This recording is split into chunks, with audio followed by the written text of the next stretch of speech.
Welcome to the Yeah We Know podcast, part of the More You Know's podcasting network, where words have meaning. I'm Jimmy.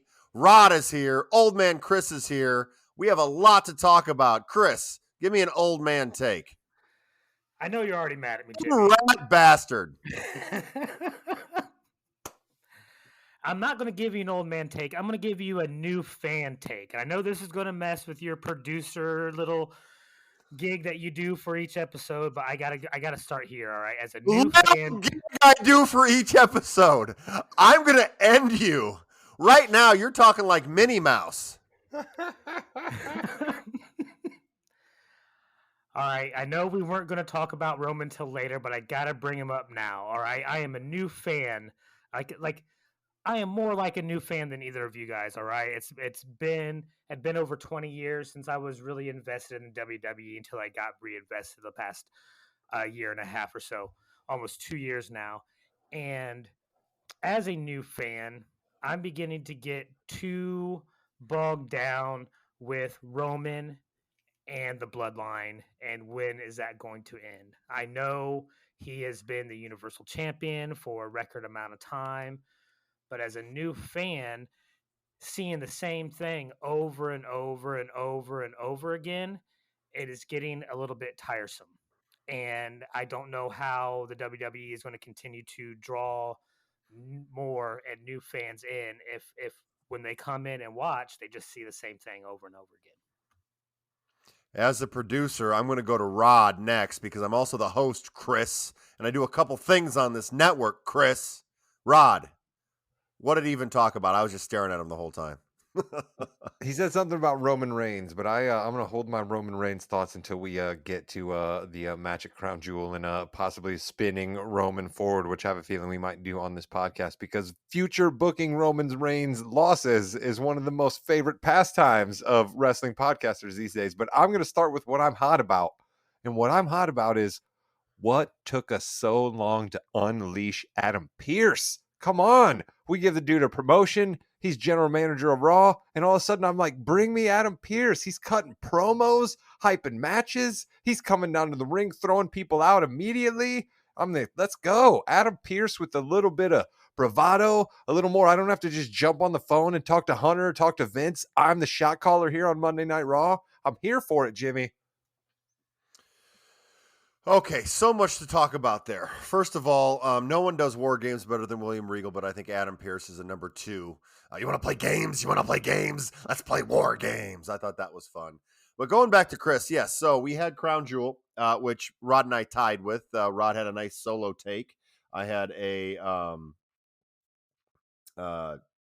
Seth Rollins win there. But let's be honest there. Let's be honest there with what I was doing, though. That was the classic reverse jinx, right? That was the classic reverse jinx by me. I was complaining about the nervousness that someone feels when their guy has a belt. I honestly didn't want my guy to lose, nor did I really Doesn't think matter. he would It's lose. written down that we tied. Well, but Jim, who really cares about the written word? This is an audio podcast here. Apparently, we live in a lawless world now.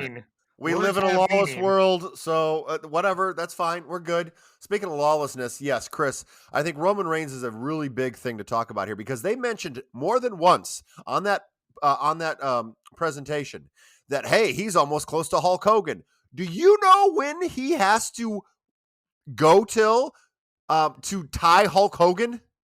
Isn't September of 2024. Wow. Another year. Okay, scares me a tad. It scares me because listen, once again, we have to give LA Knight and Roman Reigns credit. They had a solid matchup. They really did. Main event level, LA Knight stood his ground with Roman Reigns. At the end, schmaz again, LA Knight loses. Oh, but he got a pin on Roman Reigns. The guy just it doesn't matter. Okay, it does not matter. The exact same ending that has happened for the last 3 years happened again. Why can't we give our undisputed, undefeated World Heavyweight Universal Champion a clean win on a pay-per-view, Rod? I ask you that question. That I don't really have a wonderful answer for, other than what we talk about so often is that somebody somewhere has got it in their head in the wrestling game that when a guy gets semi screwed, it's better for him in the grand scheme of things than just actually taking a loss on his back. We all don't agree with that. We'd rather see guys taking losses on their back. We'd much rather see Roman on his back. But I heard an interesting angle from my guy Kaz over on the Ringer Wrestling Show with David Shoemaker. All right, and I had never thought about the Was it Roman angle Mage? this way. That's the Rosenberg show. I'm not as big a Whatever. fan of that one. I'm not as big a fan of that one because of exactly what you said. Rosenberg usually ends up talking about himself or bagels and very little wrestling, so I don't listen to that one very often. But the Masked Man show, they do good work. Anyway, Kaz said something that I hadn't ever thought about. Okay, if Roman Reigns takes an injury, what in the world does that do to the WWE? The little bit of long-term storytelling that there still is, we all are clutching to that hope that at some point Cody Rhodes is going to beat Roman Reigns and become the absolute solo face of the WWE. We all hope that's happening at some point. If we try to mess around and have a crazy match with Roman Reigns and all of a sudden he gets injured and he's out for a year and a half, that's all screwed. So we're going to get paint by numbers Roman matches until we know finally once and for all he's going to lose. Rod, if he gets an injury and he's out for a year and a half, that's 4 matches that he wouldn't be wrestling. But those So are I the don't four think we're very not that important screwed. matches. See, that's the thing that we all get mad about. Sure, we don't see him as often as we'd like to, but those 4 matches in between there, those are the pillars. Those are basically the ground. That's the house posts that this whole entire deal is built on right now. So we're going to go back and forth between Raw and Crown Jewel here because, Chris, you brought up the Roman Reigns again. It's happening again and again and again. Were you more satisfied with that ending to the Cody Rhodes and Seth Rollins championship match than you were with the Roman Reigns match? Because we got a clean pin right in the middle of the ring in the Seth Rollins match. You mean Seth Rollins and Drew McIntyre? No, I meant on Raw with Seth and Oh. Sami Zayn. Seth and Sami Zayn. Okay. Sorry. I enjoyed the clean matches more, but that's because those guys are both supposed to be essentially babyface type dudes. You know, you're not going to see a bunch of smalls. You're not going to see guys coming from underneath the ring and from the stands, from the ramp, like you do in every single Roman match or any kind of bloodline match, really. The only bloodline match I've seen lately with a clean pin was when LA Knight beat Solo. Yeah, and it's one that we hadn't seen in a while. I am extremely interested to see what happens on Friday with LA Knight. This is big. Friday is a big night for him because he showed that he could do it. The fans were behind him. Everyone loved him. Got beat. What happens on Friday? Are we going to see him ascend or are we going to see him descend, Rod? Well, Roman's definitely not going to be around, so there's certainly No. going to be plenty of room for somebody to do something. But I had this other thought while we're having this discussion about bloodline matches and Roman matches always ending in smas. There's a group of wrestlers in purple over here behind me saying "Hold my beer" about all of our matches ending in smas as well right now. You know what I mean? And then none of them can be clean pins as well. So I think that adds a little bit to our frustration of all of the schmaz matches that literally the two dominant factions on both of the shows that we watch are always these teams that cheat to win matches all the time. Yeah, they have the same angle, and they're doing everything very similar on both shows, and that's not very good. However, now, LA Knight, yes, the LA Knight question. I think what's important with LA Knight is who he's talking with, right? I think it's very important, right? Does somebody come out to the ring to say something to him? Does he interrupt somebody? Is he, you know what I mean? Like if KO, but I guess we're not doing KO because he's messing around with Waller and Theory, but you know, just one of the other big time players on Friday SmackDown, if he starts engaging with them, I'd like that because I don't want to just see another rematch because we all know how that's going to end. Chris? I wouldn't mind another rematch of some sort, whether it ends in a disqualification maybe or something. I will say this, like, we got a lot of Brock versus Roman when I first got back into this. But since then, it's Roman beating somebody with a schmaz, and then we never have that move any further. All right? Yeah. Drew lost, never heard from. Cody lost, couldn't get back in the ring with him. You know, Logan Paul lost, never had another side with him, and now LA Knight's lost. I'm worried that we're not going to see anything with him with the bloodline, and I would still like him because he's got the heat. He's not. He's definitely not going to be right now involved with anything with the World Heavyweight Championship and Seth Rollins. But so where does he go if he doesn't keep doing this with Roman? Jimmy, I propose we call this the Cesaro effect. We should call this the Cesaro effect that Chris is talking about right here. And I'm worried that we're going to see LA Knight and Solo Sikoa on Friday Night SmackDown. And if we do, listen, never, ever take my betting advice. Ever take my betting advice, okay? I've got the Chargers winning the Super Bowl, I believe. If they wrestle on Friday, Solo Sikoa will pin him clean. No question about it, because they're building Solo up. Let's get back to Crown Jewel. McIntyre and Rollins had, I think, the match of the night. Just two solid workers. We have a heel and a face. We had two baby faces basically going against each other. Chris, I can do what I want. I'm the producer of the show, Chris. Your producer guy thing. My producer guy little thing I do on the side. I thought it was a terrific matchup, and I did like the little twist at the end. When Damian Priest came down, I know Rod was a little scared there, but then Sammy took the briefcase, and you can't cash in unless you physically have the briefcase. That's the law in WWE, Rod. I literally was asking myself that for a second. I was kind of like, am I supposed to be mad at Sammy now? But then ultimately I was like, Sammy, you magnificent bastard, you, because my heart was definitely palpitating, and I was like, man, the stinking Judgment Day. And then I was like, oh no, that's right. Sami Zayn does want to stop all Judgment Day advancement, and they're going to need a War Games match pretty soon. So it's just amazing how it all came together, isn't it, Jim? Yeah, it is. And War Games is, of course, 5 against 5 in all the commercials that we saw. So I'm also interested to see if they are going to do 5 and 5, or they're just going to change it to 4 versus 4 in the new commercials coming up. Because I would like to see an LA Knight maybe in that. We'd have to bring someone from SmackDown as well. So I don't know, something to think about there. The big women's match, Rhea Ripley wins in an awesome riptide off the top rope. Shayna Baszler died on that one, and I know you were a big fan of Shayna Baszler in this match, Rod. You know, I really am trying my best to give Shayna Baszler the benefit of the doubt. She has seemed more like an ass kicker to me in her recent appearances. And then on Monday Night Raw, she just comes back with the same raccoon makeup, same ratty ring gear, and same limb by limb. And like, I just, have you ever seen the movie Mean Girls, Jim, where they say, stop trying to make fetch happen? Yes. Shayna Baszler, stop trying to make limb by limb happen. All right. No one believes you're going to go into the middle of a ring on live television and rip someone's arm or leg off. So we all understand there's a bit of theater here, but that's just a step too far. No one buys limb by limb. So I'm back out on Shayna Baszler. Sorry to the Cleveland Crippler. Hey, we had about a 30-minute time frame there, man. That was great. Chris King, Kairi Sane, did that do anything for you at all? Do you even know who that is? I did not know who that was. Neither did the people in Saudi Arabia, mostly because... Yeah, go ahead. I was say I thought that was one of the weirder ends to a match of the premium live event. It was very odd to me that's how they would do it.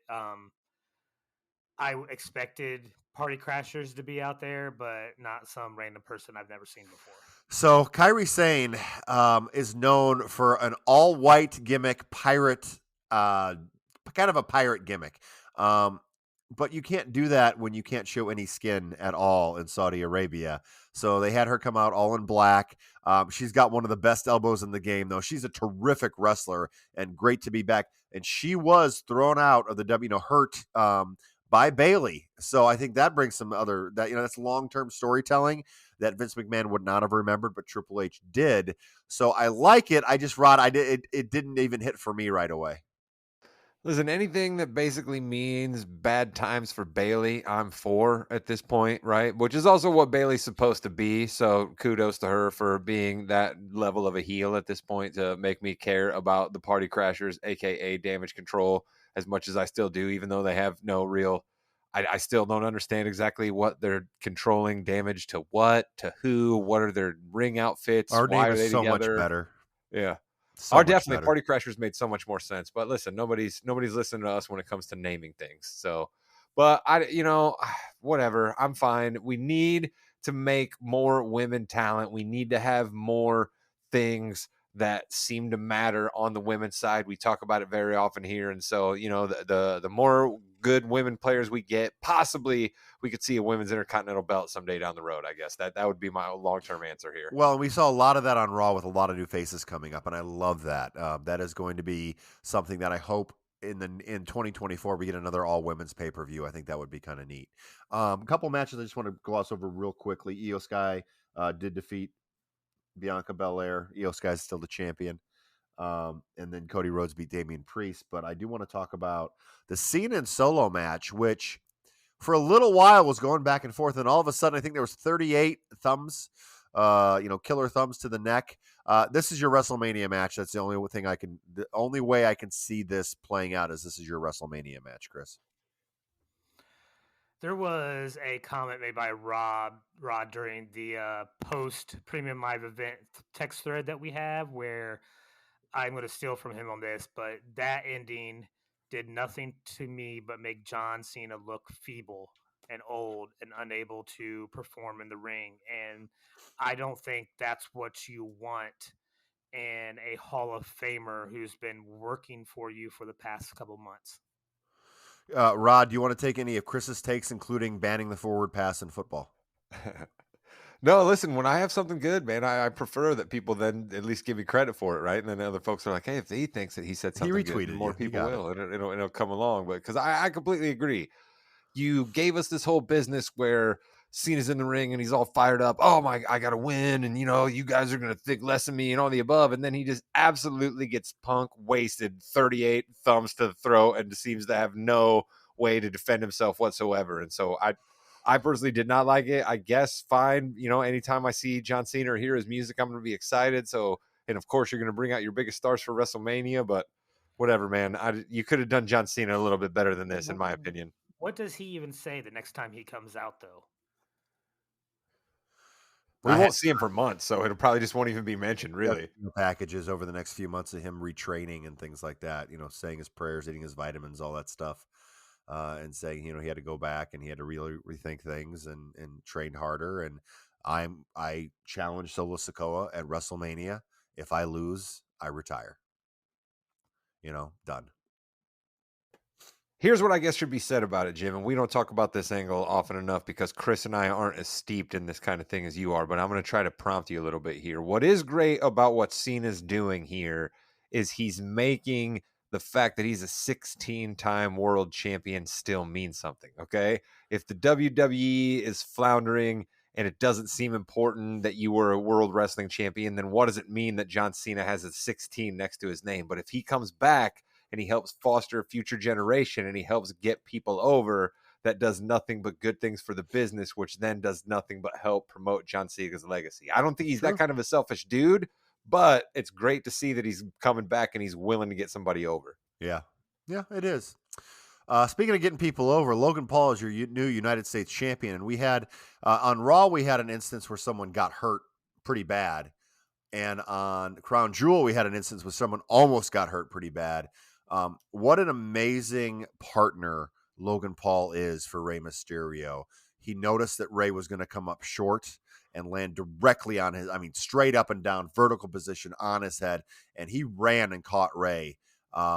What an amazing partner he is. And say what you want about him, you can't say anything negative in the ring and be someone that I'm going to listen to, because he has done a terrific job.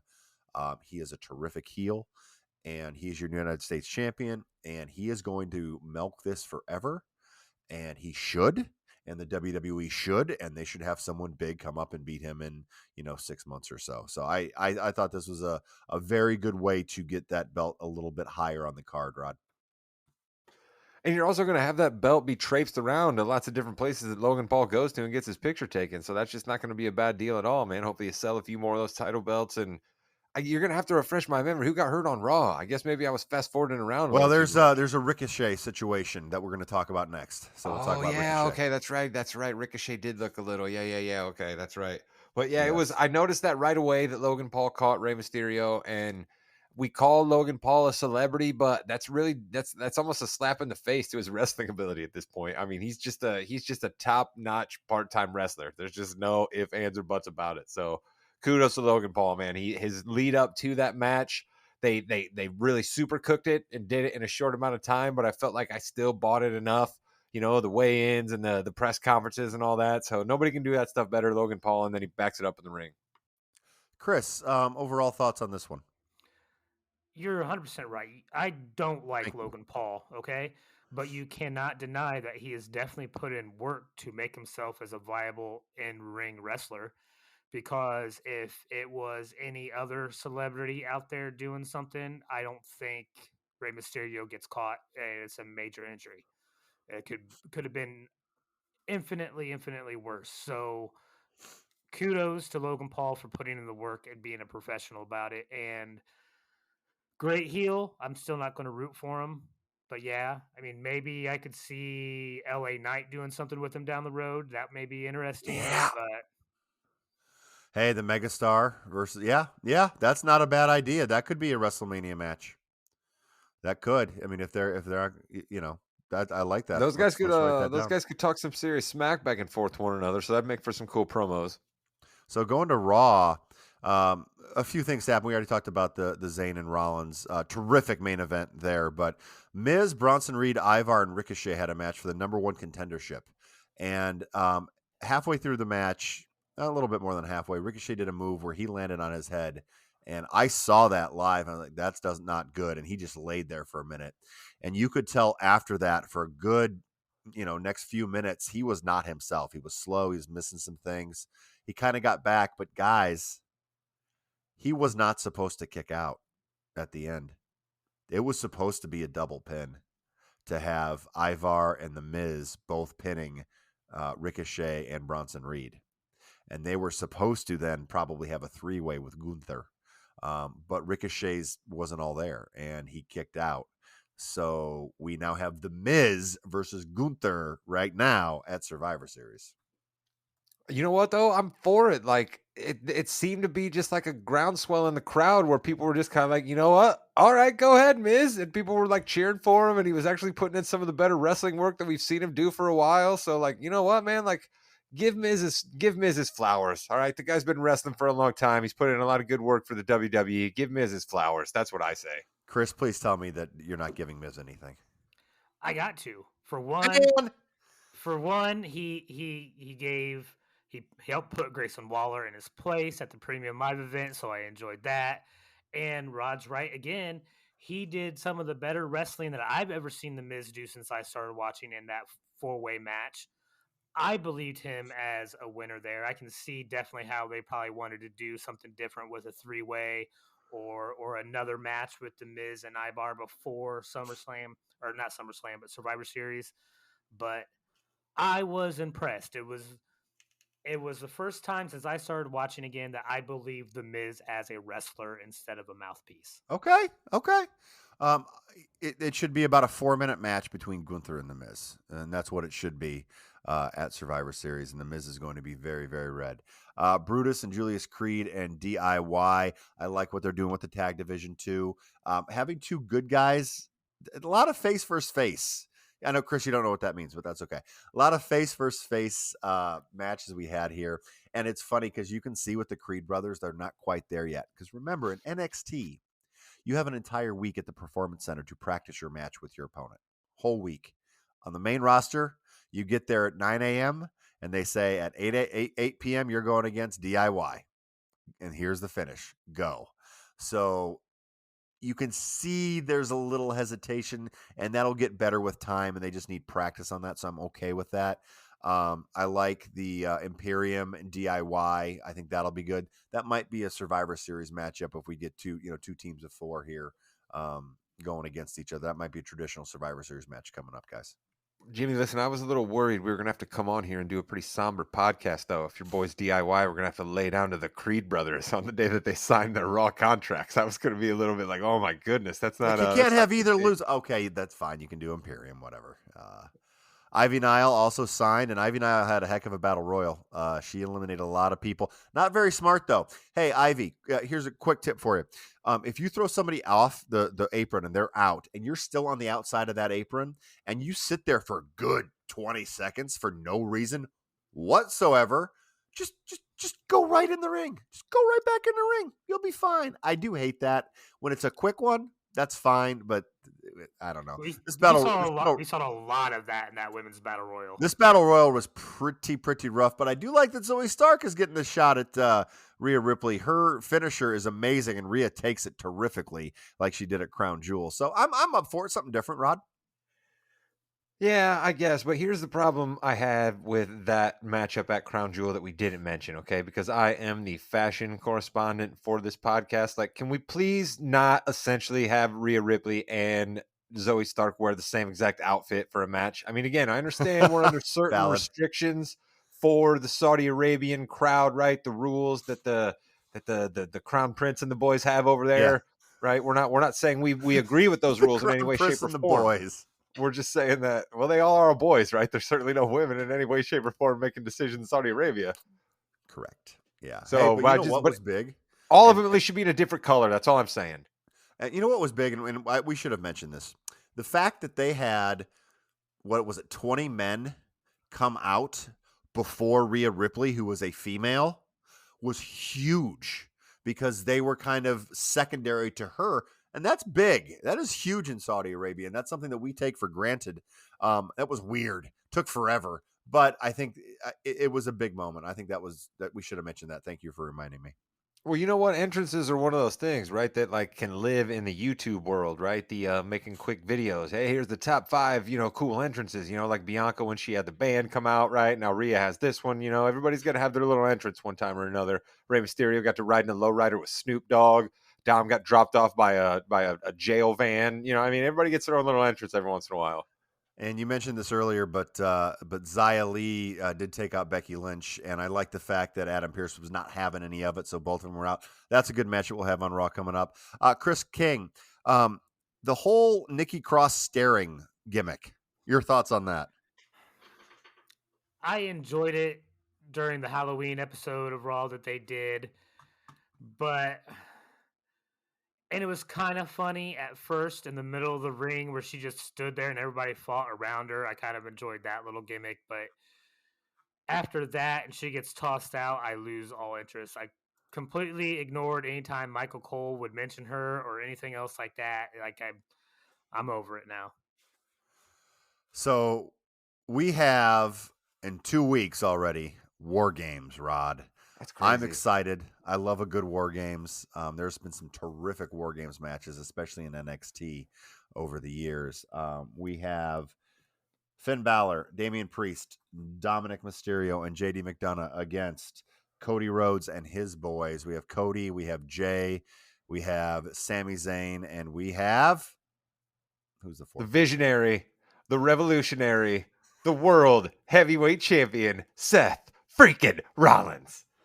Hopefully we'll have 2 more people added because 5 is better than 4. But we'll also probably have a women's War Games match. And if we have a men's War Games and a women's War Games, that's like an hour and a half right there of a premium live event. Then we have Gunther and we have Miz and we have Zoe and Rhea. Well, we may or may not have a tag team championship match in there as well. Oh, no, we won't. We won't have that. Never mind. Are you looking forward to Survivor Series, or is the premium live event a little too much right now? Now wait a minute, Jimmy. We could strip the belts off of old Damian and Finn before we get to the old premium live event, and then my guys Pretty Deadly could get the shot that everybody wants them to have at the tag team. So New Day belts. versus Pretty Deadly at Survivor Series. Okay, gotcha. New Day versus anybody is fine, but Pretty Deadly, we all know that they need to have gold around their waist when they make that grand entrance to the ring. Yes, boy. How about we get somebody? Let's get the tag belts to an actual tag team, not in a faction. It was a little bit different with the Usos because they were brothers and they were a tag team. But like Finn Balor and Damian Priest aren't a tag team. Sami Zayn or Jey Uso and Cody Rhodes not a tag team. Sami Zayn and Kevin Owens wasn't a tag team. Let's get it back on a tag team. Let's get it to the Street Profits. Let's get it to to DIY. Let's get it to Wait a minute. the Alpha Academy. Maybe even your Yes Boys, Pretty Deadly. But let's get it on a tag team. I like having, tournaments or brackets, or let's see who the number one contender is going to be. Let's do some of that. Let's get these belts on an actual tag team. Wait a minute, though. Wait a minute, Jimmy. You have to allow me here. Give me a little Sure. space here. Okay. So, because Riddle and Randy Orton, two just individuals thrown together, can come up with a name called RK Bro, they're a legit tag team. Because Johnny Gargano and Tommaso Ciampa, Yeah, two you random were. dudes who can get thrown Weren't you? together, come up with the name DIY, they're a tag team. But because Cody Rhodes and Jey Uso choose to not come up with the snazzy name, they can't be a tag team? What's this? What kind of communist bullshit is this out of you? Yeah, not a real tag team. Wow. Okay. Well, but you know what? At least he has guidelines. And we have guidelines too. And our guidelines are, thank you for listening to the Yeah We Know podcast, Farther Morgan Knows Podcasting Network. You're in the ring with producer, a little bit on the side, Jimmy, Chris, and Rod. And listen, War Games is just around the corner, okay? And we're excited for it, all right? We like the match. We like gimmicks. Give me 2 rings. Give me a steel cage. Give me some trash cans. Give me a table. All these things are going to be happening. Kendo sticks are going to be broken. It's going to be a good time up in the Windy City. Goodbye, net. Yeah.